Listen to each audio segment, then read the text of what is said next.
Miss Catherine, dinipinsahan ang kanyang jowa dahil nga sa issue na priority niya ngayon ang kanyang jowa kaysa pamilya. So, anong sa inyo dito? At ito nga, in-interview nga tong si Miss Catherine with her jowa, I mean his jowa ni Karen Davila. So, ang sabi nga niya sa mga nangbabas sa kanila, ipagpatuloy nyo lang yan kung saan kayo masaya. So, ayun nga, kwento ni Miss Catherine, ito palang pangalan na Miss Catherine ay doon pala ito sa kasi may foreigner na tumawag sa kanya.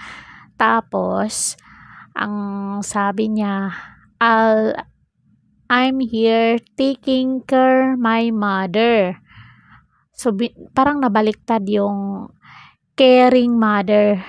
Caring mother. Parang nabaliktad yung kaya doon siya binansagang Miss Catherine.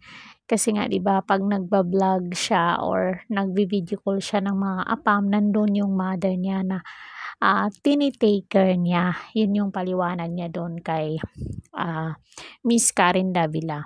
Tapos ito nga, ang jowa niya nga ngayon ay siya na ang bagong parang manager ni Catherine at saka siya ang sama-sama kay Catherine, parang personal assistant ni Miss Catherine, at least na tumutulong.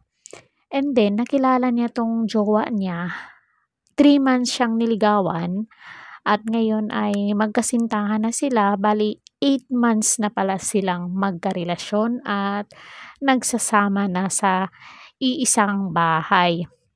At ito ngang jowa ni Miss Catherine ay pinakilala na si Miss Catherine dun sa mga magulang ng jowa ni Miss Catherine at pinapunta na din 'tong jowa ni Miss Catherine doon sa kanila sa Leyte at kinuwento nga ng jowa niya na kawawa daw yung sitwasyon nila kaysa sitwasyon ng boyfriend niya ngayon. Kinuwento niya doon sa vlog ni Miss Karen Davila.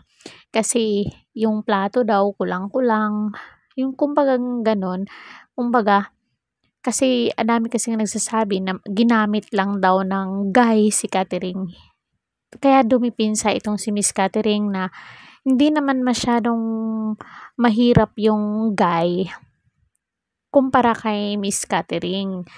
Pero ngayon 'di ba, marami na kasing nakikipag-collab sa kanya. Kumbaga, unti-unti na din siyang nakakaipon at yun nga parang may bahay at lupa siyang nagpapatayo siya ng bahay sa lupa niyang nabili para sa kaniyang pamilya, sa kaniyang nanay. So, hindi naman siguro ginagamit ng nitong jowa si Miss Catherine. At nagpapasalamat din si Miss Catherine sa taong tumulong sa kanya kung saan man siya ngayon. Kasi 'di ba si Miss Catherine ngayon usap-usapan at artista na nga siya kasi ang daming gustong mag-invite sa kanila. Kumbaga first na-invite siya ni Tony, ni Ogie, tapos ngayon ni Miss Karen Davila. So, matatawag mong ano na siya, tawag nito, kumbaga parang artista na si Miss Catherine. So, tinatanaw niya yung utang na loob sa taong nagdala sa kanya dito sa Maynila at sa mga taga-suporta niya. So, ngayon wala namang problema at masaya naman sila ng kanyang jowa. So, yun lang mga marites. Comment down kayo dyan kung ano ang say nyo dito kay Miss Catherine. At talaga namang tuwang-tuwa si Miss Karen Davila sa kanya. Hanggang sa muli, Caridad Official TV. Thank you so much.